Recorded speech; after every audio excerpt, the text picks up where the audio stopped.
दीदी की अचानक मौत हो जाने के कारण सभी लोग चाहते थे कि मैं उनके छोटे छोटे 2 बच्चों की मां बन जाऊं। सभी लोग मेरे जवाब का इंतजार में थे कि मैं क्या फैसला लूंगी। और फिर मैंने दिल से नहीं, दिमाग से काम लिया, क्योंकि मेरा नाम पिंकी है। आज सुबह से ही फोन की घंटी बज रही थी, लेकिन मेरा मन फोन उठाने को नहीं कर रहा था, क्योंकि मुझे पता था कि यह फोन कौन कर रहा है और किस लिए कर रहा है। लेकिन अब यह फोन 5वां बार बज रहा था। लगातार फोन की घंटी बजने के कारण अब मैंने फाइनली कुछ सोचा और उसके बाद फोन को उठा लिया। जैसे ही मैंने फोन रिसीव किया, उधर से माँ की आवाज आई। क्या बात है बेटा पिंकी, तुम मेरा फोन क्यों नहीं उठा रही हो? क्या अब मैं इतनी बुरी हो गई हूँ? तुम्हें अपने बूढ़े माँ बाप का ख्याल नहीं है? लेकिन मैंने माँ से कुछ नहीं कहा और बस इतना ही बोली, नहीं माँ, ऐसी बात नहीं है, मैं थोड़ी बिजी थी।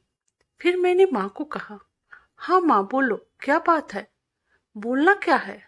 घर में सभी तुम्हारे जवाब का इंतजार कर रहे हैं, तुम जवाब क्यों नहीं देती हो? मैंने माँ से कहा, माँ यह इतना आसान नहीं है, मुझे सोचने का मौका दो। आखिर यह मेरी जिंदगी का सवाल है और मैं बिना सोचे समझे इस बारे में कोई फैसला नहीं ले सकती हूँ। तुम्हें यह बहुत ही आसान लगता होगा, लेकिन अगर गौर से देखो तो इसमें आसान लगने वाली कोई बात ही नहीं है। ना चाहते हुए मैंने उदास होकर माँ को जवाब दिया। फिर माँ बोली, इतना भी क्या सोचना है? यह तुम्हारी बहन की अंतिम इच्छा थी। क्या तुम्हें उन मासूम बच्चों पर बिल्कुल भी दया नहीं आती?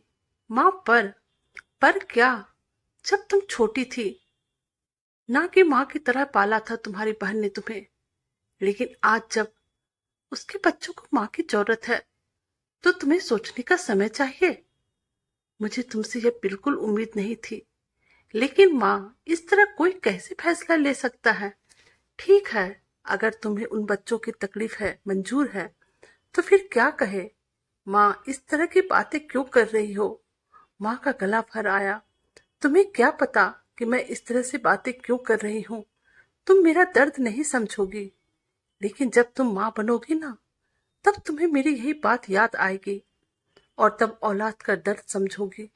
वो फूल से बच्चे माँ के बिना कलप रहे हैं, तड़प रहे हैं, और तुम हो कि सब दरवाजे बंद करके बैठी हो। फिर मैंने अपने कानों पर हाथ रख लिया, क्योंकि मुझे अब माँ की एक बात नहीं सुननी थी। पैसा, घर, क्या मुझे बस यही चाहिए था? यह तो मैं खुद भी कमा सकती हूँ, क्योंकि मुझ में इतनी काबिलियत है। आज अगर माँ की बात मानकर मैंने ये शादी कर ली तो इस रिश्ते से मुझे क्या मिलेगा? दीदी की परछाई होने का दर्जा, दूसरी पत्नी, दूसरी माँ। और फिर पिंकी मन ही मन मुस्कुराने लगी और अपने आप में ही कहने लगी, दूसरी माँ नहीं, सौतेली माँ। लोगों के ताने, समाज का हर कदम पर मेरी किसी और से तुलना। बड़ी बहन ज्यादा सुंदर थी और ज्यादा संस्कारी भी थी। वह तो एक बार भी उल्टा कर जवाब नहीं देती थी।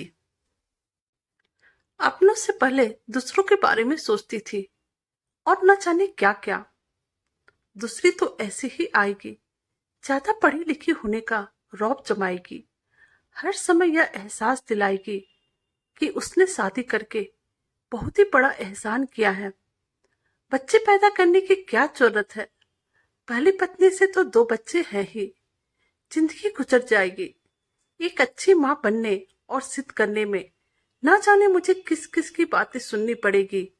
और तो और, उसके बाद भी इसकी कोई गारंटी नहीं कि मैं सिद्ध भी कर पाऊंगी या नहीं।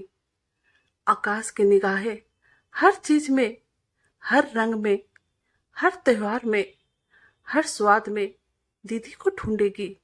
तिनका तिनका जोड़कर अरमानों से सजाया हुआ दीदी के उस घर में एक फूलदान सजाने में भी मेरे हाथ कांपेंगे। हर पार्टी, हर उत्सव में लोगों की सवालिया निगाहें मुझे तार तार करेगी। देखने में तो ठीक लगती है, फिर भी ऐसी क्या गरज पड़ी थी कि 2 बच्चों के बाप से शादी कर ली? अकेली आई है या फिर बच्चों को भी लेकर आई है? और अब बस।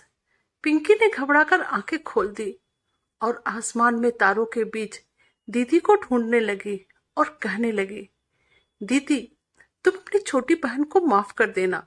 शायद तुम्हें लगे कि मैं स्वार्थी हूं, घमंडी हूं, पर मैं इतनी मजबूत नहीं कि जीवन भर लोगों के सवालों का जवाब दे सकूं। पर मैं आज तुमसे ये वादा करती हूं कि एक मासी के तौर पर मैं हमेशा तुम्हारे बच्चों के साथ खड़ी रहूंगी।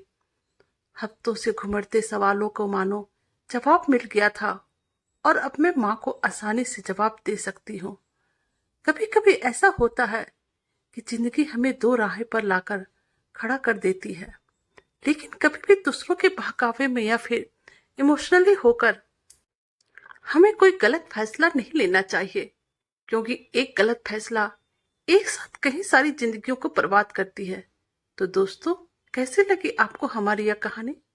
प्लीज आप हमें कमेंट कीजिएगा। अगर आप हमारे चैनल पर नए हैं तो हमारे वीडियो को लाइक, सब्सक्राइब और शेयर कीजिएगा। Thank you.